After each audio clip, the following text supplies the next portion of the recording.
where to start. I don't even know what is going on. Happy Monday, everybody. It's me, Erica. We are down here, girl. You wouldn't believe what this is around my head.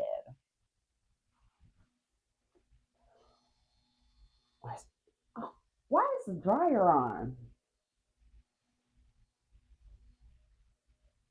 Girl, the dryer's on. I'm not sure why. I think my kid, well, I think he puts his stuff in the dryer in the morning to get it warm so he can put it on. Did y'all used to do that? I used to do that. Put my stuff in the dryer when I was little.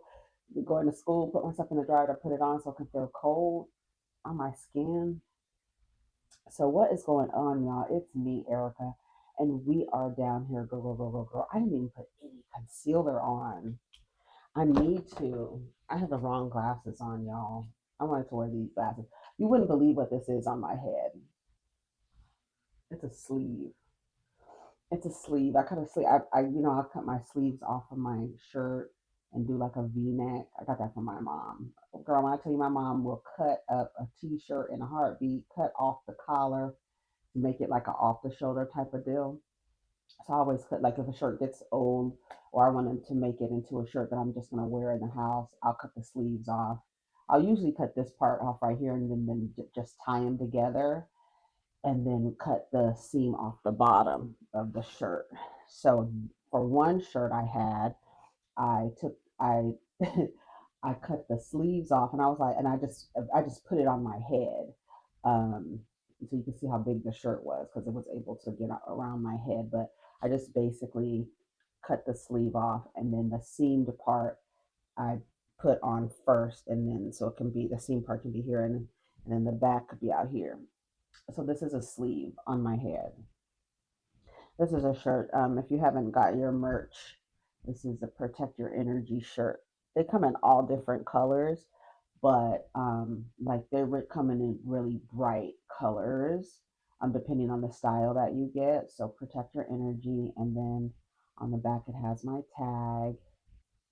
It says Erica Dinero TV on the back. So yeah. So these are my t-shirts. But yeah, so what I do with the t-shirt, I'll like cut the sleeve off, then I'll cut the seam right here, tie these parts together, and then I'll cut off this seam at the bottom so it can kind of roll up. And sometimes, depending on the shirt, I'll cut on the sides too. So the shirt can just hang, like there's no structure to the shirt. So I like those when I do that. And then like cut off the bottom so it can kind of, you can crop it, but you don't have to. But I just cut off the bottom so the bottom can start roll, because when there's no seam, the bottom of the fabric will just start rolling up. So, so what is everybody doing? Did everybody have a good, long, restful weekend? We are back at work today. I feel like my day job is literally interfering with my whole life. It is interfering with my whole life. We have our review, um, our self evaluation we have to do, and I really hate self evaluations. And I'm like, really not, I really, when I tell you, like, I do not care. I really wish that this country would change. I feel like once you work 30 years, no matter at what age you started working, after 30 years of working, you should be able to retire. If I started working at 18, and when I get to 48, I want to retire. If I started, what we know, just 30 years. I don't feel like people should be, some people have been working since they were 15 and they can't retire until they're 65. That's literally 50 years of working. No, I don't know. But I'm at the point where I feel like my day job is interfering with my second job, which is YouTube. I'm so thankful for YouTube. I'm so thankful that I'm a kid who got talks too much, and I'm thankful that you guys come down here and support the channel and share the video and clip the video and all the other things. I am really thankful because I mean I would be down here anyway talking if it was nobody, but listening. But thank you for listening and thank you for sharing your stories and sharing your experiences. And I know some of y'all don't, we don't always agree with anybody. So I know we don't always agree, but I still appreciate the support. I appreciate the other perspectives, and I just love being able to do what I love, and that's talk. You understand what I'm saying? I don't know why I didn't go into radio. I could have went into radio at a point in my early 20s, and I don't know why I didn't. But I did have the opportunity and connections to like radio stations, like in my early 20s. So it's something that I should have done. I should have definitely been. I feel like I definitely should have been on the radio. Um, but yeah, and then when I had started that podcast, but it was just me by myself talking, and I wanted to talk to another person because I feel like the flow of conversation makes it easier to listen to a podcast, because now you're listening to two people talk, and then you can hear two different perspectives. You're not just listening to one perspective of the person.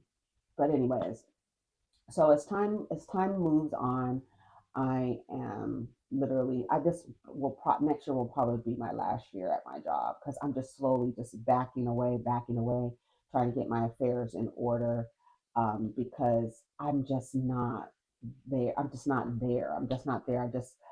Like how they say, quietly quit. I'm just like, and I'm telling you, if I did not have children, I would not have been at this job for this long. I'm not, I can't, I need variety. I need variety, and I need, um, I just need variety. I can't, like somebody was saying, like corporate, why do you excel at school, and why don't you excel in working in corporate America? And this was a person who was taught, saying that he was neurodivergent, and he was like, because in school I had the opportunity, there was a different subject, and I had the opportunity to go to different subjects, but working is just the same thing, day in day out, same thing day in day out, and it's it's like, this is stupid. Like, what am I doing? This is dumb.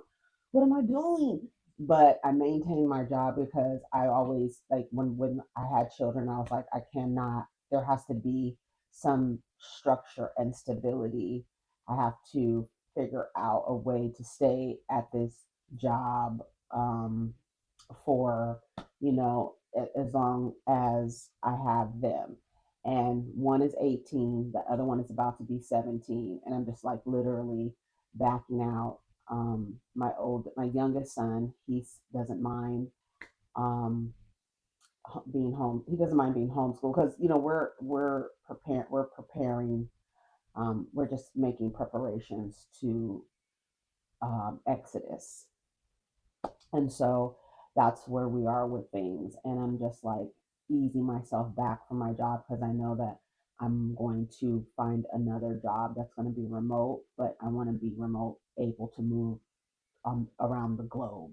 You understand what I'm saying? So that's what the plans are. And so this weekend was relaxing. We had a live yesterday. I said I was going to be going live more often, and it will probably be on Sundays, because Sundays is really a day for me, a day of rest. Like, it literally is. I literally don't like to do anything on Sunday, but have breakfast, be on the balcony, being outside at the park. I don't want to do nothing. I don't want to do nothing. I don't want to drive anywhere. I don't want to take anybody anywhere. I'm off. It's a day of rest. So hopefully everyone had a restful weekend, and was, able to, visit and fellowship with your loved ones, your chosen family, and your relatives.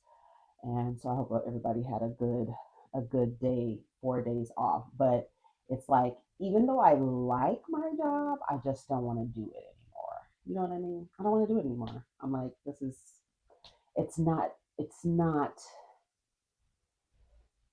I don't know. I don't know. I'm like completely, I'm so disconnected from the whole shebang. Anyways, Married to Medicine came on last night. I did not watch it. So if Married to Medicine is gonna come on Sundays, so I need to get my shit together with Salt Lake City. Salt Lake City needs to come out on Friday or Saturday. I haven't I watched Salt Lake City, but I haven't. I kind of checked out when I was watching it. I don't know why. I was watching it and then I was like completely like checked out of the entire episode. So I have to go watch it again and take notes. Um, I couldn't even tell you what any part. I couldn't even talk about it. Like sometimes I could just go off of the trying to remember what happened, but this I didn't even. I was not paying attention at all. So Married to Medicine comes on Sunday. So you'll probably get that because I don't have cable, and so I watch things on Peacock. And Peacock's episode comes out the day after it airs on live television. So that will be probably Tuesday. Yeah, it will definitely be Tuesday. Sunday, I watch it Monday and then give it to you on Tuesday. And then, what is it called? Salt Lake City. I'm gonna have to do that Friday or Saturday because I think it comes out. I think the episode comes out on Thursdays. When does Salt Lake City come on? Wednesdays, and the new episode is Thursday. So I should have the review by Friday or Saturday. I'll record the review on Friday, and if I don't have it edited and upload by Friday, it'll definitely be Saturday. So I just have to get my schedule down with that because then Beverly Hills is coming back on the 4th this week as well. So hopefully Salt Lake City is on its way out and we'll be done with that and it'll just be Beverly Hills and Married to Medicine as our reality shows that we are discussing. Any other reality shows that we're discussing? No, just Real Housewives and Married to Medicine. Nothing else. I mean, I watch other reality. The only other reality show I watch is I still watch Love and Hip Hop, and Love and Hip Hop Miami is when I tell you it is shenanigans abound. It is so crazy. Like that is really a novella. Like it is, and I love that they go. They have so many characters that they really it really operates like a soap opera. So I like that about it about Love and Hip Hop Miami. I'm not watching Love and Marriage Huntsville. I don't see the point. I just think it's just a. I don't. I feel like Love and Marriage Huntsville would is like basically if you would be following my life. Like it's completely boring. Like it's nothing. There's nothing fascinating happening. It's just people in their lives. If they were to shoot it like the Kardashians, it can be different because I did watch some Kardashian episodes because they have a new season out. Oh, I did watch a couple episodes of All's Fair. But with the Kardashians, the way that it's shot, it's like they're just shooting they're so busy in their daily life, they just have a camera on them, and then the storylines are created based on what they filmed. The people are not they're not coming in saying like this is going to be my storyline this season, right? Like this season, like for like let's use Portia Williams for example. She's dating a new person and everybody feels like she's doing it for unless like um I saw who did I see? There's somebody that said that if Portia doesn't come out and say that she's bisexual or lesbian, then they see that Portia's like kind of using this woman as a storyline for a storyline. Um, that's whack. Just film what's actually truly going on in your life. Don't create, you know, scenarios and storylines. Just let them film your life and what you're doing, and then make a storyline from that.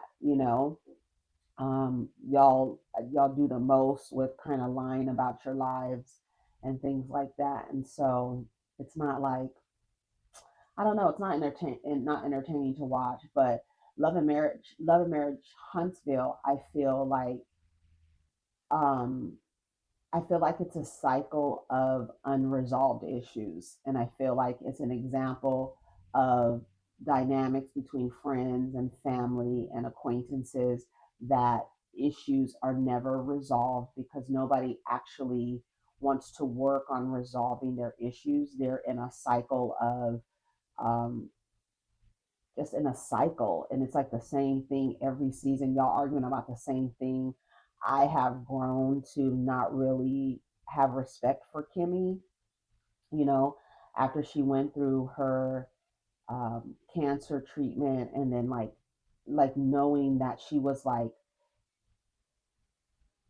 in that heal, like trying to heal and trying to fight for her life, and then she just had this man on top of her trying to have sex with her, and she was not there. Like that to me, like you're fighting for your life and you're still compromising yourself because you're afraid that this toe is going to cheat on you. And it's just like, you gotta be. And if my whole thing is, if he is so low down in the gutter to cheat on you while you are going through cancer, that's not somebody you should be married to. That's how I feel about it. So I kind of lost respect for Kimmy in that way, and it was unnerving to watch someone who just seemed so level headed and seemed to like have really like great perspectives just abandon herself in that way. It was just I just felt like I lost respect for Kimmy like that. And then like how she was like Martell is a good guy, and it's like he's not a good guy. Are we not?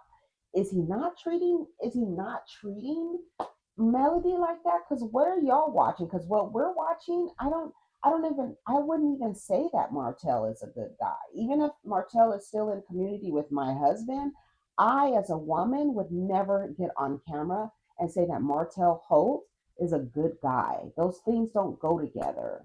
Spot what doesn't belong. Martell being a good guy, it doesn't belong there. And it's just like, and then y'all don't want to talk about your relationships. Oh, because their husbands, the Maurice and Mighty, what's the other Marsupio? He is a conniving, sneaky type of dude. You know what I'm saying? And then Letitia, I don't know. It's just the whole cast. I just can't keep watching this. Like I just feel like it is a representative. It's a representation of like cycles just keep repeating themselves and nothing ever gets resolved. And it's just like I don't want to be in that. I don't know. I don't want to watch that. And so that's really like Housewives, and I do watch, what is the other reality show?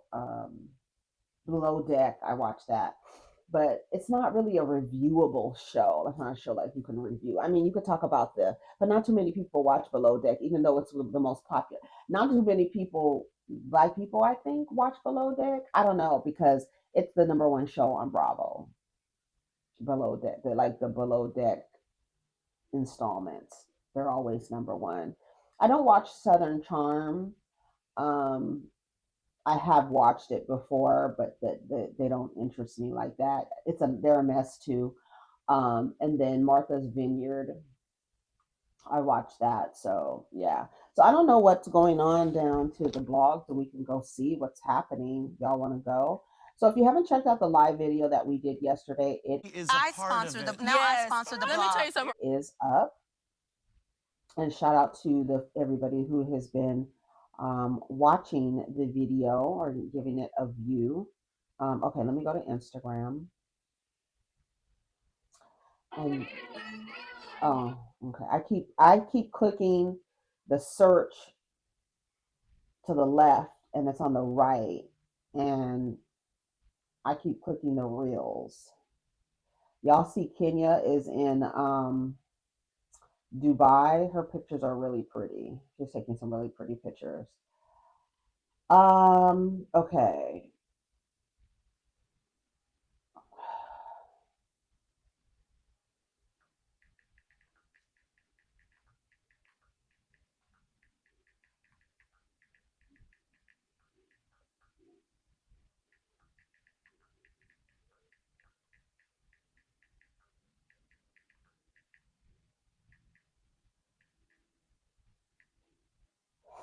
There's a comment that says, I don't know how progressive the world gets. A woman should not be proposing to a man ever. Get the fuck up off your knees. Good God.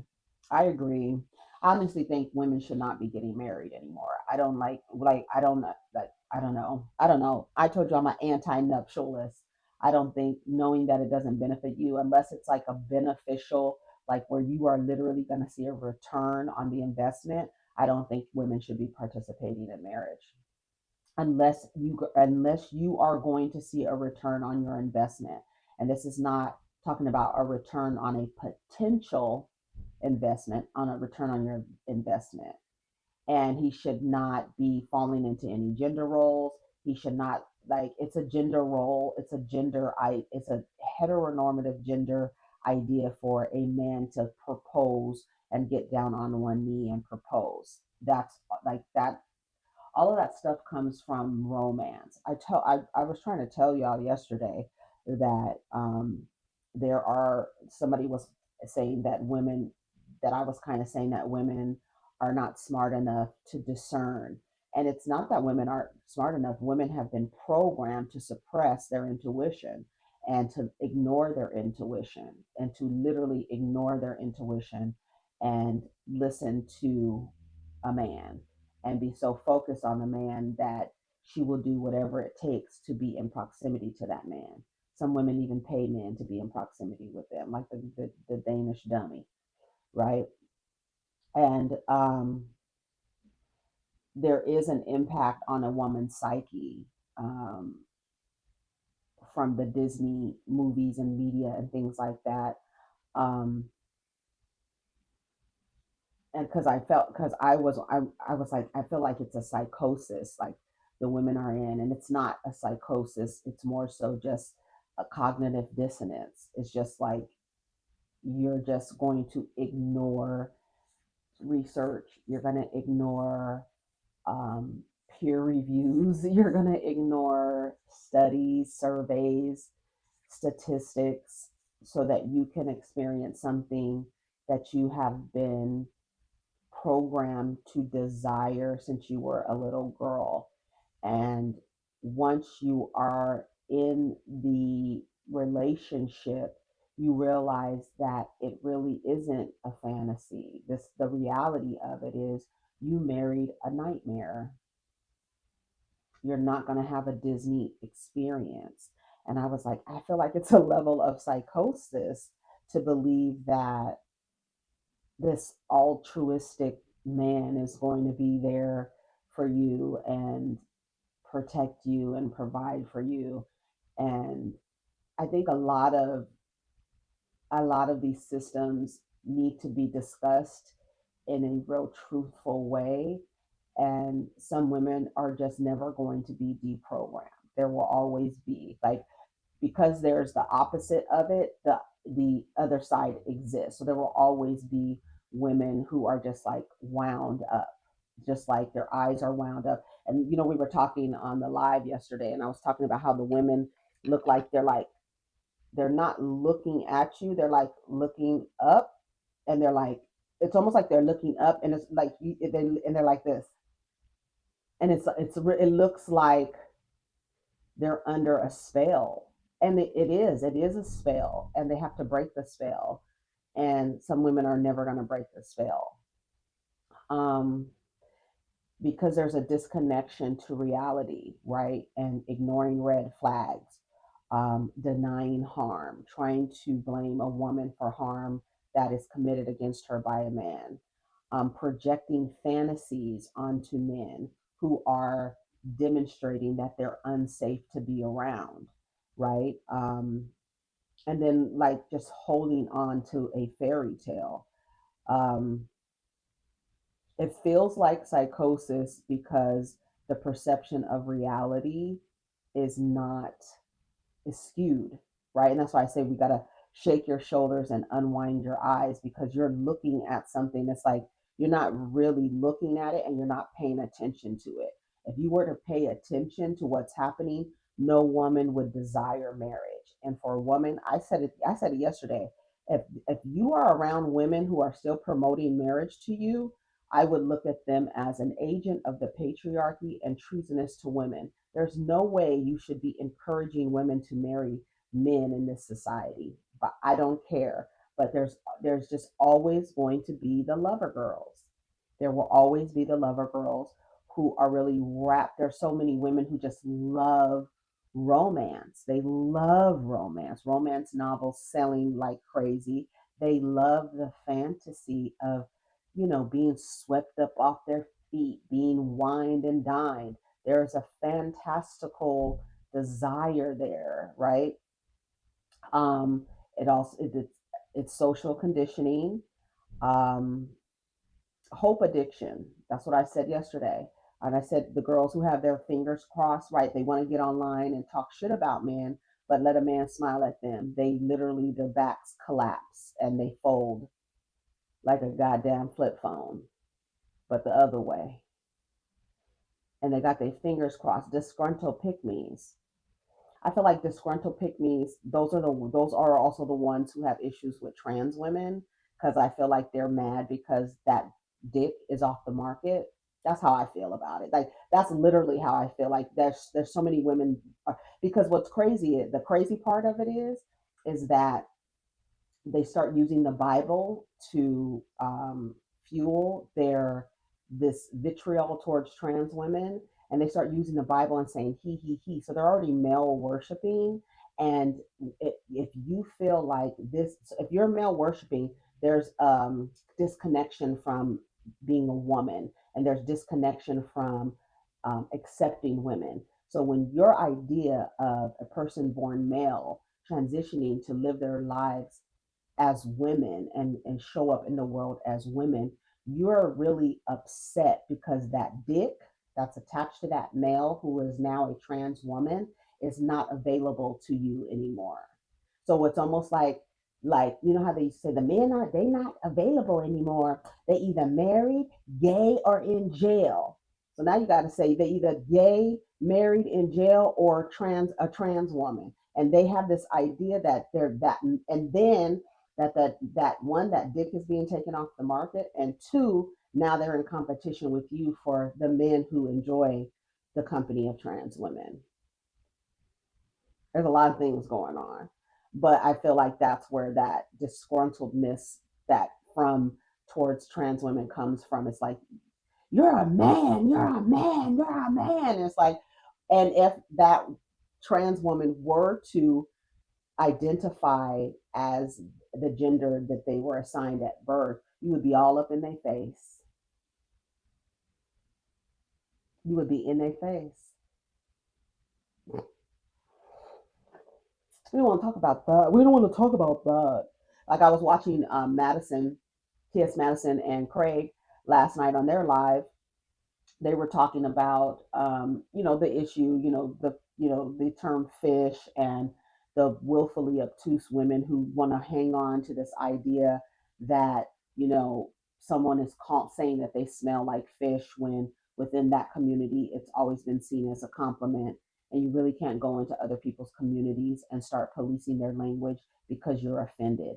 And then when you start ingratiating and enmeshing yourself within those communities by using the phrases, the lingo, the colloquialisms, and saying, boots and down and how the girls talk, and you're taking all of those that lingo and those phrasings and all of this and all of that, and but then when you step into that community, you're like, you can't say this and you can't say that. That would literally be like a white woman coming into a black woman space, trying to tell black women they shouldn't speak in a certain way. You can't do that. You don't belong to that community. You don't go over there, talking a certain way or trying to police their language when fish has always been used as a compliment. It is your patriarchy. It is a tool of patriarchy for you to have been taught to be ashamed of your body.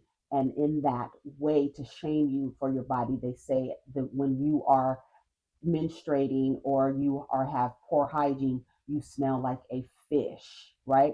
So that community took that phrase, that word, and repurposed it, and it's a compliment. So when you see a woman who is cunty, she's fish. She's giving real woman. Like that's it's always been a compliment to showing up as ultra femme, ultra woman. That's what it's always been.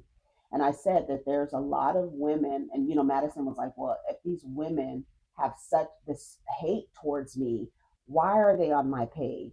Why are they following me? Like, why are you on the Outlaws podcast page talking shit about Madison and in the comments saying, you're a man, you're a man, you're a man? And it's just like, Why are y'all doing that? And something, I was like, the reason why women who have this disdain and this hatred and I don't know, intolerance, it's just like it's just gross towards trans women. But you want to be in the spaces. I'll tell you why. They want to be in the spaces, right? And you're like wondering, like, if you don't like trans women, why are you on trans women pages talking shit to them? Because they are actually they're sitting on their perch. They're looking for men that they're attracted to, trying to see if they're in the comments talking to you. You know how many women probably go through people who are following Madison or other trans women to see if there are men that they know and recognize or like or attracted to or desire or find desirable, if they are in these comment sections or following these trans women. That's really what it is. It's almost like a infiltration. Like, I want to be in here because I want to see what men that I'm attracted to are attracted to you, right? I remember Tasha K saying something like, "Well, why don't you tell us who these DL men are? They want to know who the DL men." Instead of like taking responsibility and protecting yourself against all men, you want to know the men who are DL. You want to know the men who are having sex with trans women. You want to know because you're still desiring men, and your idea of what's desirable. Why would you want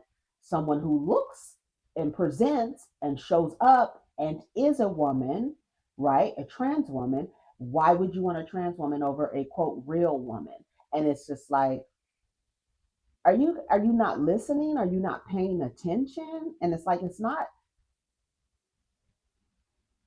you're not paying attention. It's just you're not paying attention. And that is back to the fantasy and the hope addiction and this desperation to have this fairy tale happily ever after ending, even though even people in your close proximity in your family, it's like you're ignoring it. You've been sitting your whole life watching how men treat women, and you're going to ignore it because all it's not all of them, it's not all men. It's like, girl. And then it's the women who find men that they're compatible with and that they're on the same page with and who are treating them kind.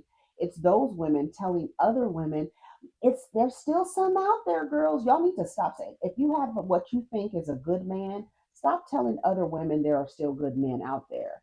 Stop telling them that, because it's again this hope addiction. You're addicted to the hope, and that's not real.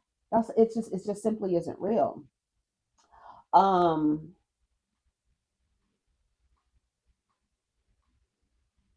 Cognitive dissonance. When reality contradicts the fantasy, the brain protects the fantasy because it feels safer than the truth. Trauma bonding, intermittent reinforcing, love bombing, neglect, crumbs, apology, love bombing, clearly alters the brain chemistry like an addiction. Anxious and disorganized attachment. People who grew up not having consistent, loving relationships, whether it's with their family members, their parents, or whatever, they're going to look for that outside of themselves. They're going to look to a man to complete that part that they felt that they've been missing their entire life, right? Um, what we learn as a gender, we learn that men are our heroes. We learn that men are and they use the Bible to reinforce that men are our protectors and providers. And then also this idea, like, when men like kind of isolate women, and then they'll make it seem like they're rescuing these women, and it's me and you against the world, girl. It's me and you. They just don't want us to be together. We're going to, break all the odds and all this other stuff, right? um Also, this idea that suffering somehow, or enduring some level of suffering, somehow gives you badges and is honorable to suffer. This idea that suffering can be seen as being loyal, and you love this person because you didn't been through so much, right? And then a lot of women see that marriage is like the ultimate accomplishment of being a woman. Like, you must not had nobody pick you, or like you have never been picked, that's why you mad because you ain't never been picked, no man has ever wanted to marry you. You really know how easy it is. Go watch any of these fucking shows, Love After Lockup, Family or Fiance, any these niggas, anybody can get married. It's really not impossible, it really isn't. Okay, so there's a psychological phenomenon where a woman identifies more with the fantasy life than her real life. And that goes into the idea that when men say that women want to be lied to. And when they're saying that, y'all are saying, no, we don't want to be lied to, but then you want to reside in some fantasy, which means that it's not real. So that's a lie, right? So you do, in a sense, when the woman says she wants romance, to me, that translates to, I want to be lied to a little bit. So when men tell y'all want to be lied to, it's really silly for you to be offended by that, because the truth is you want to be lied to. You want to reside in the fantasy. You want to be fed the fantasy. You understand what I'm saying? And for women who have been deprived of emotional connections, they'll just take anything from a man. Look at that Danish dummy. That shit was like, you're just taking anything and then you're paying for the man, an Olympian? Like, that doesn't even make sense to me. Women who operate from inside of a constructed reality where she's the chosen one, I'm going to be different. How many times do women fall into that trap? How many women can honestly speak from an honest place and say, like, why aren't we talking to women who can admit, you know what, I thought I was going to be different? Why aren't we talking to those women who really first of all was treasonous towards another woman, believing that everything the man said about that other woman, not listening to that other woman's experience about that man, taking his word for it, calling her crazy and all the other dismissive things to deflect from what she actually went through with this man. And that don't have nothing to do with me. That's not that, I'm going to be different. How do you think you're going to be different when the scenario, you're just walking into this, you're walking into the same building she just walked out of? Nothing in the building has changed. And she's telling you when she's coming out of the building, listen, the floorboards are weak in these spaces. The food is spoiled in this place. Don't walk over there because it can fall. The floor can fall. And you're like, no, okay, I'm just going to go in here. I'm going to be different. And you're like, bye, girl. I'm going to be different. And you walk in and hit that floorboard and fall through the fucking ground because you thought you were going to be different and you went in not listening to her. Where are those women? Are you ashamed to come to the front and say, yeah, I went against women. I went with a man. I got with a man. I thought I was going to be different and he treated me the exact same. I never went back to the woman and said, you know what, you were right, because I'm too fucking embarrassed. But I'm sitting on this stage today to say, you're not going to be different. Where are those women who will admit they thought they were going to have a different dining experience? They ignored all of the Yelp reviews, all of the one star would not recommend.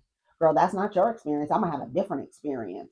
And you like flip it, you always filter it, right, to see the newest comments.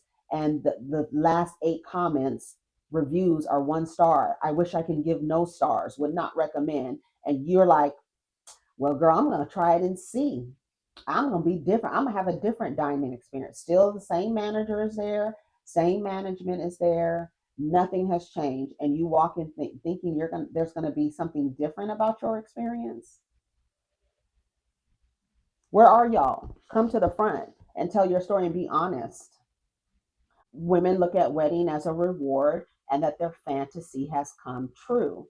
It's self-deluding and it's a fantasy fueled mental state. And that's why it looks like psychosis. That's why it look like the women are like,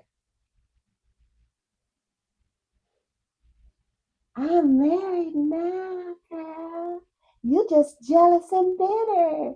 They're like not even, and then they're not even looking at you. They're so like, that's what it looks like to me. It says clinically, it sits at trauma response, attachment injuries, romantic idealization, gender conditioning, hope addiction, and low self worth. That's what I was saying about I kept calling the girl Tia, but her name is Tori. Girl, you know I don't know these people's names. I don't even know who that girl is. Never seen her, never heard of her. Don't know what she does in her life. Don't know if she has a boutique with lashes and lip gloss or bundles. I don't know what is going on with the girl. But I was calling her Tia. Her name is Tori. To me, when a woman is with a man who she was a side chick and the woman is sick and tired, the woman he was cheating on is sick and tired of his shit, and she leaves a relationship. So you move the side chick into the quote main chick position, and now she's expecting monogamy from you, and everybody needs to respect her as if they're in a monogamous relationship when she herself has never been in a monogamous relationship with him. You don't think you're going to have a different dining experience. You feel like he's the prize. You want to beat other women up because you're beating them up because this is your man and he's cheating on you, but you want to beat them up. That woman has low self worth, not the woman who is, well, I mean, there's a level of self worth there where you're going to compromise yourself to be in relationship with someone else. That's a low self worth. You're compromising yourself. I feel like the woman who doesn't leave the man who is consistently putting her life at risk by cheating on her is the woman who has low self worth. The side chick, some of them know what their position is. They know their quote worth. They know that I don't want to be the wife. I don't want to be his wife. He cheats on his wife. Why would I want to be his wife? He would cheat on me. Like I feel like that's a given. I don't know. I feel like it's really a given. It's a break from grounded perception. Women don't arrive to the level of desperation. It's really a social conditioning, and that's why I say the women need deprogramming. I might need to make that a shirt. The women need deprogramming because the women are the ones who are suffering the most under these systems. So it's the women that need to exit those systems and say, hey, you know what? I'm not going to suffer under these systems knowing that I do not have to participate in them. And I think more women should be told that and encouraged to do that. I feel like a woman in 2025 encouraging marriage is an agent of the patriarchy. We live in a society that teaches women that your reward for being a good woman is getting married. Your reward is a man. Oh,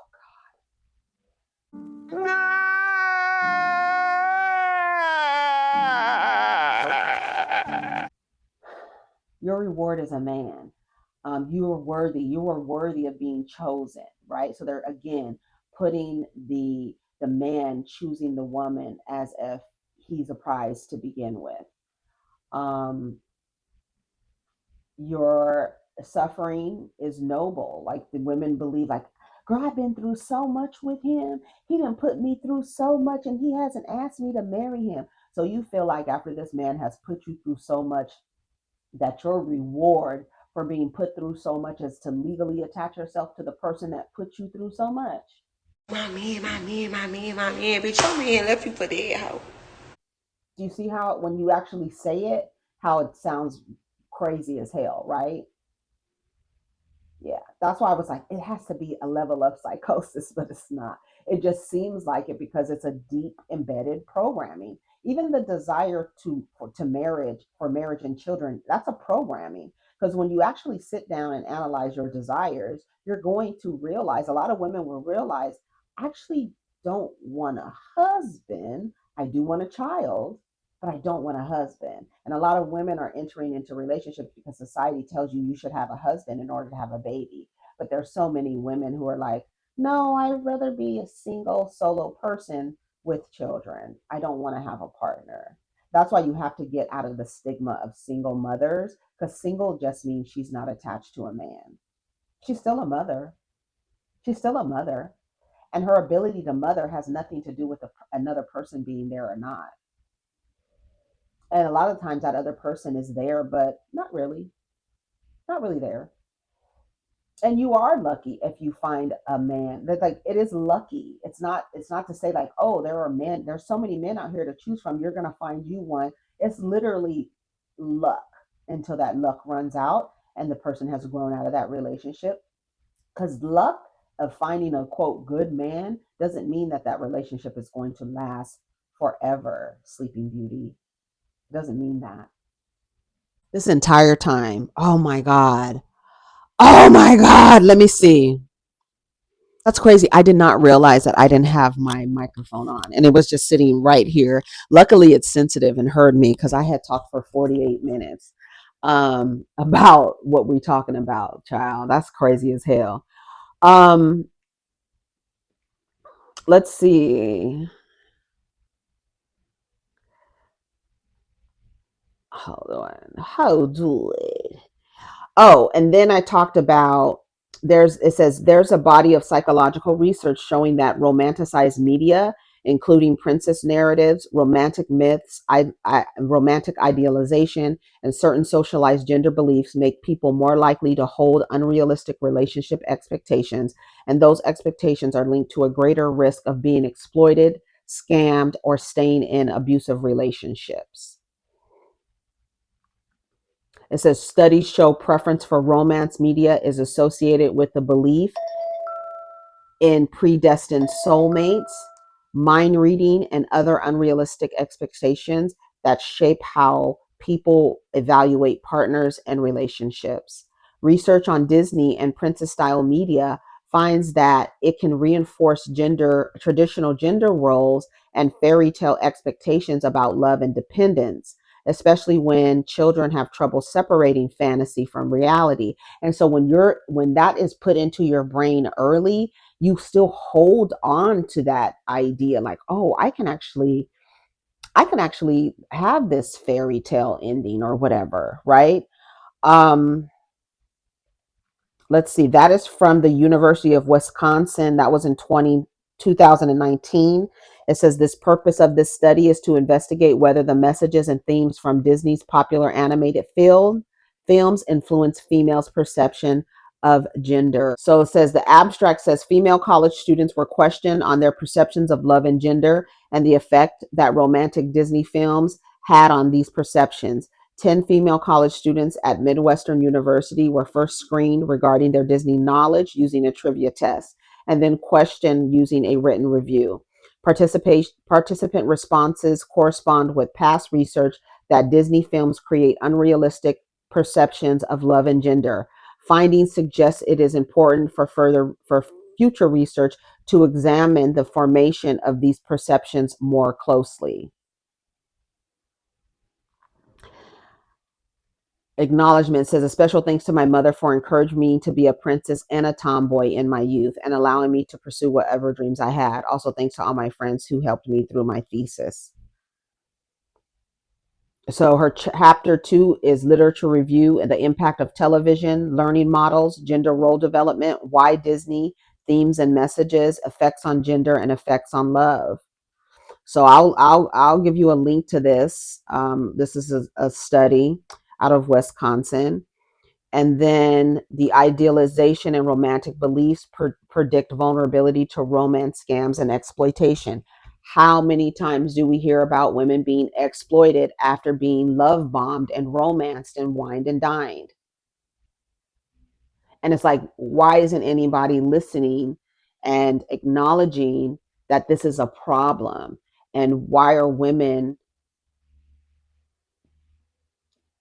like ignoring these things? And it's like you're like literally just like I don't want to see it. And I think that's why a lot of women say they don't want to hear, take their mics away. You hear that, and I'm like, why why do you want to take their mics away? Because they're actually telling you the truth about who they are. They're telling you the truth about how they view you, and you don't want to hear it because you want to reside in a fantasy. And that's why you shouldn't get offended when a man says y'all want to be lied to. When a man is saying y'all want to be lied to, he's basically saying we can swoop you up with a little love and romance and you're done. You're completely done. You're smitten. You're everything. These motherfuckers just barely hold doors open for the girls, pull a chair out, the chivalry, chivalrous actions. And it's like the girls go goo goo gaga over that shit. I saw this little girl talking to her father. She didn't want her father to get out. She was going to her dance practice. She didn't want the father to get out. I guess he was looking rough. and she told first told him that he'd smelled. So I guess he just got up and took her to school. You got up and you talking and your breath is stinking and stuff like that. And then he was like, "Give me a." He was like, "Okay." He was like, "Do you want me to open the door for you?" And he was. She was like, "No." And then he was like, "But that's what I'm supposed to do. I'm supposed to open the door for you." And she was like, "No." And she couldn't be no more than 8. Just might have been 7. She might have been 7 or 8.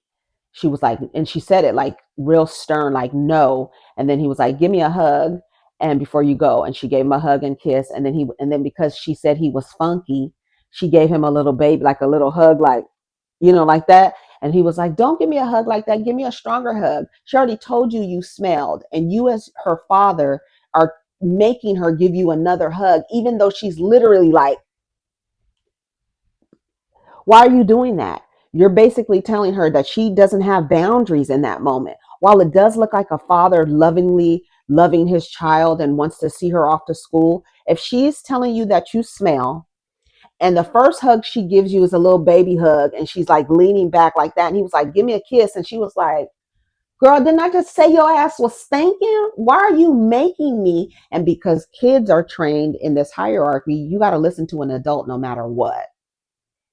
Like that woman who told that teacher who told those two Spanish speaking girls that they needed to speak English, and she was like, "I'm an adult, you just need to listen to me and don't ask me questions."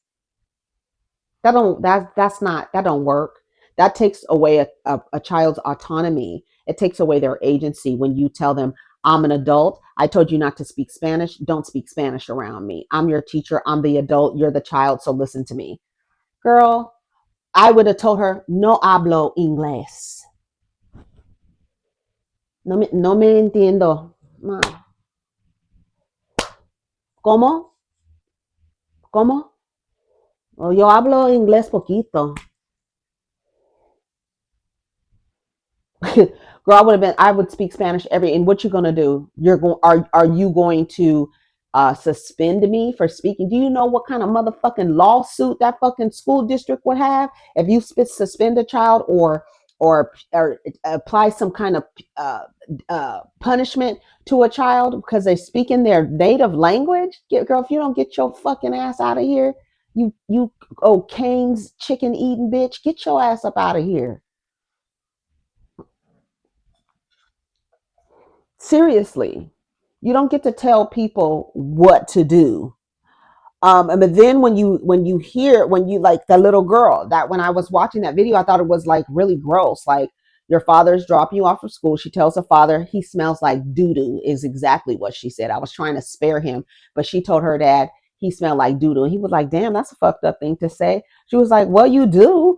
And then somebody in the comments was like, "Well, did you just get up and get in the car to take her to practice?" He's like, "Yeah, I did." He probably didn't brush his teeth or put any kind of fragrance on, but at least brush your teeth because you talking and the air from your mouth is hitting the windshield and coming to the back seat where I am. I don't want to smell your hot ass funky breath.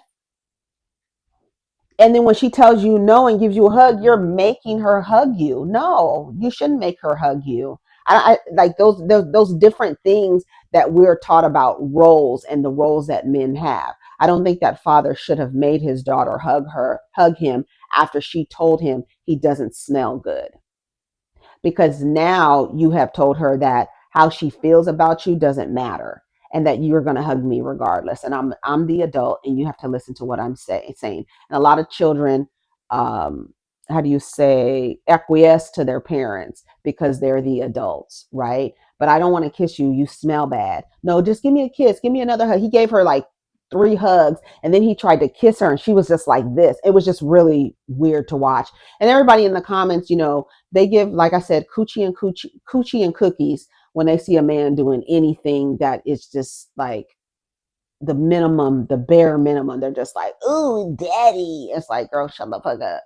He's over here making his daughter hug him after he said he stinks. After she said he smells like doo doo, is what she said. That's what she said. That's how the girls get scammed. Romantic myths are linked to the tolerance and perpetuation of dating violence. Love justifies jealousy, possession, that suffering proves love. This happens in your youth, right? Um, Girls think that a jealous man is that's attractive, like that's an attractive trait for him to be jealous, but that jealousy can turn violent. So when even if you hear a young girl, a young woman say, "Oh, he's jealous. I like my man a little jealous." Correct it. You don't want your man to be jealous. Jealousy is a tentacle of control. And a person wants to control you, therefore they're jealous of you, and then they're going to start isolating you and moving you away from your friends and telling you that all your friends are not your friends, and just try. And it's like, it is so weird. Like I said, I don't know where they meet up, but the behaviors and the way that they, it's like, it's almost like they all are operating from the same book. The same book. This girl over here getting Danish deception, this other girl over here getting Tinder swindler, this other, that other one, the story where the woman was talking to, um she was in a relationship with this man, and they were online for like, I think 3 or 4 years, and it turns out it was her cousin talking to her. She never met the guy. She acted like she was, the guy was saying that he was in the hospital, he couldn't meet her, and then she was in the group chat with him and all his friends, but it was her cousin playing different characters and acting like different characters in this group chat. And the girl never looked up the guy. Never. She thought she saw him one time in a club because the girl used a picture, and she was wondering why when she saw him in a club he acted like he didn't know who she was, because her cousin had taken his picture and is using it to catfish her cousin, and she did it for years. And it's like the woman literally was like in a fantasy. How can you be in a fantasy that long with a person where you think that you're in a relationship with someone you have never met? He doesn't never FaceTimes, none of that. You're not in a relationship with him, but in your mind, you are ignoring the signs, like this person is scamming you. You know how easy it is if a person tells you that they are an Olympian, to enter their name into Google and to find out which Olympics games they played in, which sports they played in, what medal did they earn. And you did not take the steps to do that because you want to be lied to. You want to live in a fantastical world of delusion. And then when it's all said and done, you want to come out and say you were deceived, when it was actually you who deceived herself. You deceived yourself, sweetie. He didn't deceive you. You had every opportunity to do a background check on this person, and you decided not to do any background checks on this person. Even you, as a contestant on The Bachelor, I'm sure they did some type of background check. I don't know what kind of background checks they do on The Bachelor, but you should have had some kind of background check. So why wouldn't you do a background check after this person tells you they're an Olympian and of Danish royalty? Don't you think that Meghan Markle was online looking up Harry, and I'm sure she already knew who he was, but I'm still looking him up. I'm still online. Like, you're not going to be able to lie to me and tell me that you're royalty and I don't look up who your family is and how did they become royalty, because it might be some shady shit happening. Like, you lied. You deceived yourself. That man did not deceive you.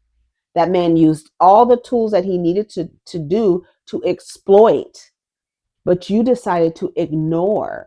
And that's why I say it's a psychosis, but a psychologist and they say it's not a psychosis. It's just, it's an altered reality. It's like residing in an altered reality. Um,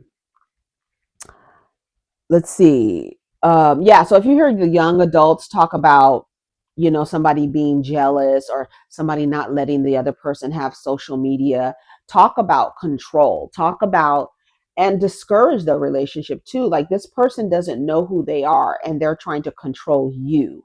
They're trying to control what you do. You thinking them calling you multiple times or showing up to your house is an act of love or interest, it's actually a dangerous act of control, right? Also, when these women are seeking marriage, you need to find out what this man expects of you as a wife. What is your expectation? What is a wife's job? What is a wife's duty? Not even a wife. What is a girlfriend's duty? What are you expecting out of a girlfriend? That's what I had to talk to my son about. I said, you want to be somebody's boyfriend. What is a boyfriend's role? Do you even know what your role is as a boyfriend? If you want to be somebody's boyfriend, what is your role? And what is your expectation of this person who is your girlfriend? What do you expect them to do? What are we doing? You'll have similar interests. Do you want to spend time together? You want to have experiences together, like go places together, spend time with one another.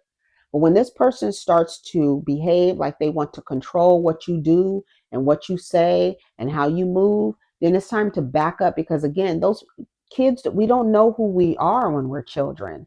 And so you trying to control somebody else, that's a bad sign. It's not an act of like he likes you or is interested. So if you hear a young woman talking about somebody being jealous and how she likes that, you should correct it. I think a lot of us say like it's none of our business, but I feel like we need to put the girls up on game.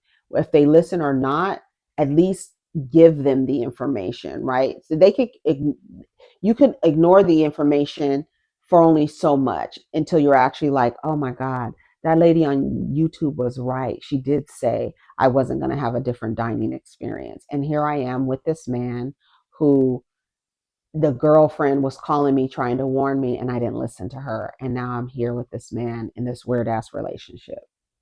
I should have listened to that lady on YouTube that said that I wasn't going to have a different dining experience. Fuck. Now I know. Now hopefully you don't do it again, because that's where the lesson is actually learned, is when you don't do it again. So I think what women are doing online, sharing their stories, talking about red flags, sharing their experiences, I hopefully that helps women, because all of these women are not lying. The thousands of women, the millions of women on TikTok are not lying. Not all those women are lying. Some of them might be, because I believe Don Julio down to the wedding dress. Hey, he told me I was a crash out, guys. She's lying. I believe her experience was a lie. Like there are women who will lie about their experience in order to have you empathize with her, because more than likely you've been through if you've dated a man, you've probably been through a similar experience. Literally, if you dated a man, you've probably been in a similar experience. So then the empathy comes for her. And now people want to give her money to show support for her. And all she's doing is playing on your empathy, playing on your need to help a woman who has been in you have been in a similar situation. Therapy is important, but you can't have a therapist who's always going to be asking you, are you ready for a relationship? Are you ready for a relationship? I told you I had to tell my therapist, don't ask me that. Anyway, so that's all I wanted to talk about really, was that was something that I said I wanted to talk about, was this like me feeling like it was a psychosis, but like after doing my research realizing like it's not psychosis, it's just like a programming, a conditioning, and then the reinforcement. It only like puts it into the system more. But you have to have other voices that are saying something different in order for these women to get it. So, anyways, take care of each other, protect your energy. We're gonna get down in the comments. Let me know what you think. I will link that study, the person that said they did a survey, I think on, did they say 10 women in college and what their ideas were. I will link that in the description so that you can see it. Again, if you haven't checked out the live from yesterday, go ahead and check it out. Take care of each other, protect your energy. Don't forget to like the video. Peace.